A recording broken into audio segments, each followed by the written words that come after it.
Hi there.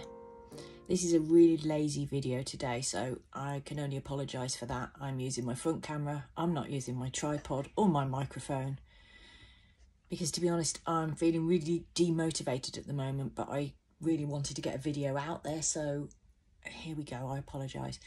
So my name's Nikki and I live in Warwickshire in the UK, and I lost my son to SADS last May, so coming up 10 months.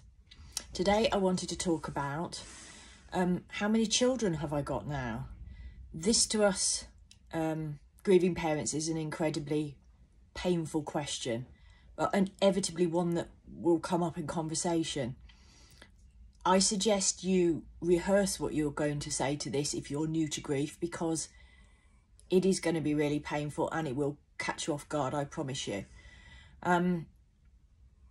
I remember when I'd not lost Cameron very long and I went to the hairdressers with my daughter, and I remember blabbering on about any old crap, basically to try and guide the conversation away from how many children I've got, because I just so didn't want to go there. I was terrified of that question.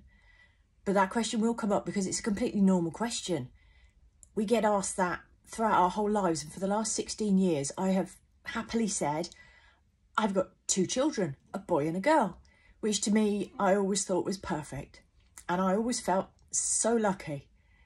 And suddenly when one's taken from you, you think, well, how do I answer that question now?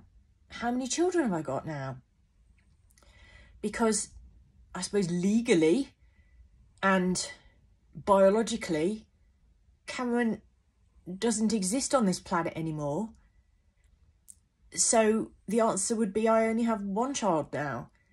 But in my heart and in every cell in my body, he still exists. And in my brain, I suppose. So I feel like I'm letting him down if I don't mention him when I'm asked that question. And so that hurts me. That's really painful. So I think it very much depends who you are talking to and who's asking you as to how you respond to this question.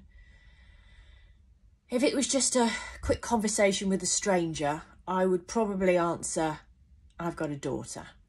That's not denying Cameron's existence or acknowledging it. I'm just not mentioning it. But if it's a bit of a deeper conversation or a longer conversation, then I think I would probably say something like, I had 2 children, but I lost my son last year.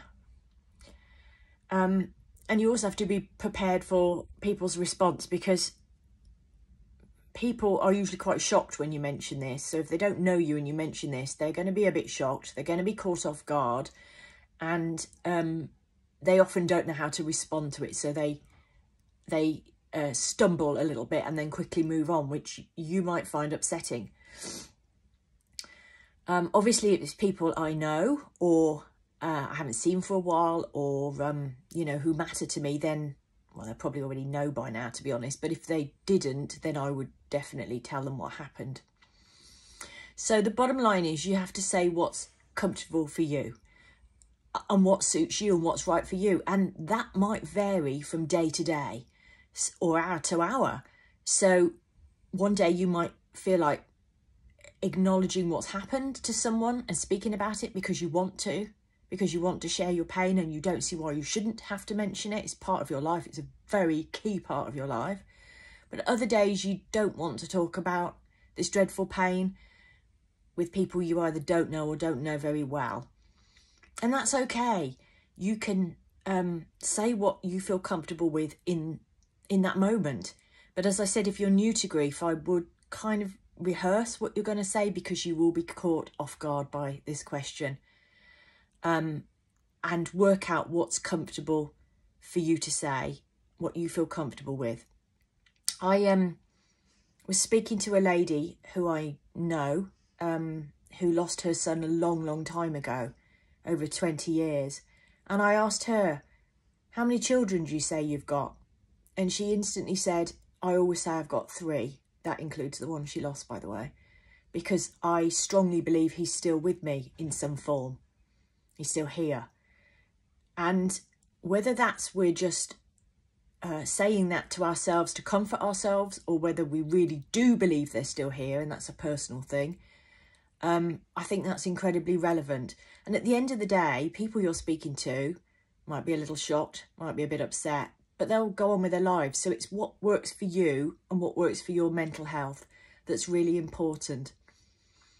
I will never stop acknowledging Cameron. I will never deny his existence. Sorry, I'm getting a bit upset now.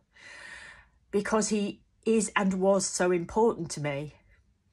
And if people feel a little bit uncomfortable with that, I'm sorry, but that's just tough. He made a massive impact on my life. Massive. And he always will. And so that's why I won't deny his existence ever. But sometimes I might not feel like talking about it with people. And that's okay. It's what works for me and what works for you.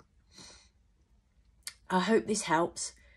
I apologise for the delay in getting my next video out. I've actually had shoulder surgery, so I haven't really felt like doing any videos. I've been in quite a lot of pain. And also a little word of advice to you. I wouldn't have any non-urgent surgery when you're grieving unless you absolutely have to, because we really do have enough to cope with. Remember that analogy I've shown you before of the cup that's overflowing, that's right near the top and constantly overflows very easily. Adding another layer of physical pain on top of what we're having to cope with is just too much. And I kind of wish I'd waited. So that's just a word to the wise. I wouldn't advise any non-important surgery unless you absolutely have to have it done. Anyway, thank you for listening. And I hope you're bearing up as well as you possibly can on this dreadful journey. And I'll speak to you soon. Bye-bye.